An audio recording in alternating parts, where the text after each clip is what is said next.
Hello guys, welcome to வென்பல் channel. இன்றைக்கி நாம் பார்க்க போகிற டாபிக் டிஜிட்டல் மார்க்கெட்டிங். அதை பற்றி ஒரு ஸ்மால் கிளான்ஸ் சொல்கிறேன், கேட்குறீங்களா?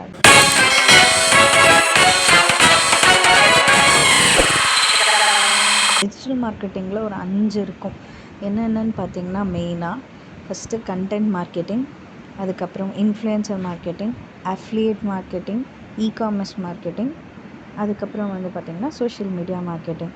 கண்டென்ட் மார்க்கெட்டிங்னால் என்ன தெரியுங்களா? இப்போ ஒரு கண்டென்ட்டை ப்ரமோட் பண்ணுறது.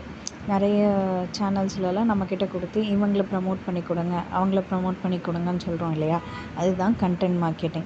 நெக்ஸ்ட்டு பார்த்திங்கன்னா அஃபிலியேட் மார்க்கெட்டிங். நீங்கள் நிறைய பார்த்துருப்பீங்க, இப்போ வர ரீல்ஸ் அண்ட் ஷார்ட்ஸ்லலாம் பார்த்திங்கன்னா சைடில் அஃபிலியேட்டுன்னு இருக்கும். ஒன்றும் இல்லை கைஸ், நிறைய இந்த அமேசான் ப்ராடக்ட்ஸு, நிறைய ப்ராடக்ட்ஸை ப்ரமோட் பண்ணி நம்ம ஒரு யூடியூப் க்ரியேட்டர்கிட்ட ஒரு யார்ட்டையாச்சும் கொடுத்து அஃபிலியேட் பண்ண சொல்கிறோம் இல்லைங்களா? அதுதான் அஃபிலியேட் மார்க்கெட்டிங். நெக்ஸ்ட்டு பார்த்திங்கன்னா இன்ஃப்ளூயன்சர் மார்க்கெட்டிங். அது வேறு ஒன்றும் இல்லை. இப்போது இன்ஃப்ளூயன்சருங்கிற ஒருத்தருக்கு கீழே நிறைய ஃபாலோவர்ஸ் இருப்பாங்க. அந்த ஒருத்தர் அந்த ஃபாலோவர்ஸை வச்சு மார்க்கெட்டிங் பண்ணுறது பேர் தான் இன்ஃப்ளூயன்சர் மார்க்கெட்டிங். நெக்ஸ்ட்டு பார்த்திங்கன்னா இகாமர்ஸ் மார்க்கெட்டிங். இகாமர்ஸ் மார்க்கெட்டிங்னால் ஒன்றும் இல்லை. இப்போது நம்ம யூடியூப் நிறைய பிளாட்ஃபார்ம்ஸ், இகாமர்ஸ் பிளாட்ஃபார்ம்ஸ் இருக்கு இல்லையா? நிறைய பிளாட்ஃபார்ம்ஸ் இருக்குது. இன்ஸ்டாகிராம், யூடியூப், அந்த மாதிரி நிறைய இருக்கு இல்லையா? அதில் மார்க்கெட்டிங் பண்ணுறது தான் இகாமர்ஸ் மார்க்கெட்டிங். நெக்ஸ்ட் பார்த்திங்கன்னா social media marketing. Social media மார்க்கெட்டிங்னால் அது நீங்கள் பார்க்கும்போது நிறைய ஆட்ஸ் வருது இல்லையா? அதில் skippable ad, non skippable ad, அந்த மாதிரியெல்லாம் வருது இல்லையா? அது மாதிரியெல்லாம் அதெல்லாம் வச்சு மார்க்கெட்டிங் பண்ணுறதுக்கு பேர் தான் சோஷியல் மீடியா மார்க்கெட்டிங். அந்த மாதிரி நிறைய இருக்குது. இப்போ நீங்களே பார்த்தீங்கன்னா ஒரு விஷயத்த நீங்கள் பேசிகிட்டு இருப்பீங்க.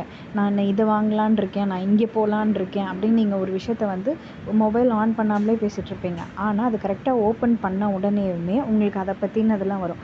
அந்த மாதிரியெல்லாம் உங்களுக்கு வேணுங்கிறத நீங்கள் சர்ச் பண்ணுறத கரெக்டாக கொண்டு போய் காமிக்கிறதுக்காக தான் இந்த மார்க்கெட்டிங் கொண்டு வந்தாங்க. நிறைய பேர் இது யூஸ்வலாக யாருக்கெல்லாம் யூஸ் ஆகும்னா, அண்டர் ஒர்க்டு, யாரெல்லாம் ரொம்ப கம்மியாக, நீங்கள் கூட சொல்வீங்க, நான் காலேஜில் நல்லா தான் படித்தேன், ஆனால் எனக்கு வேலை கிடைக்கல, எனக்கு பிடிக்கல. அண்டர் எம்ப்ளாய்டுக்கும் அன்எம்ப்ளாய்டுக்கும் தான் மெயினாக இந்த மார்க்கெட்டிங் யூஸ்ஃபுல்லாக இருக்கும். இந்த டிஜிட்டல் மார்க்கெட்டிங்காக நிறைய ஸ்பெஷல் கோர்சஸ்லாம் இருக்குது. கிட்டத்தட்ட பிஜி கோர்ஸ் வரைக்குமே இருக்குது. இது எல்லாமே இந்த அண்டர் எம்ப்ளாய்டு, அன்எம்ப்ளாய்டு அவங்களுக்கெல்லாம் மெயினாக யூஸ்ஃபுல்லாக இருக்குது. நீங்கள் அது எல்லாமே நல்லா ரிசர்ச் பண்ணி கற்றுக்கோங்க.